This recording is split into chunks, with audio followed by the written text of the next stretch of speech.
একদিন সময়কে জিজ্ঞেস করলাম, আমার দোষটা কোথায়?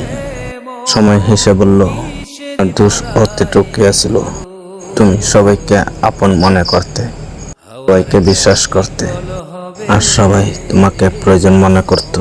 মানুষের শান্তি সবচেয়ে দামি। যেখানে নিজের মূল্যায়ন নাই, সেইখানটা সরে আসতে শিখো।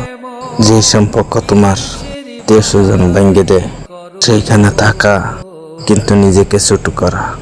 মানসিক শান্তি মানে সবার মন বোলানো নয়, কারণ নিজের মনকে শান্ত রাখা। কারণ শেষমেশ শান্ত মনে সুখের ঠিকানা পাওয়া যায়। ভাবতাম মানুষ সব ভুলে যেতে পারে, কিছু জিনিস কোনোদিন মুছে যায় না।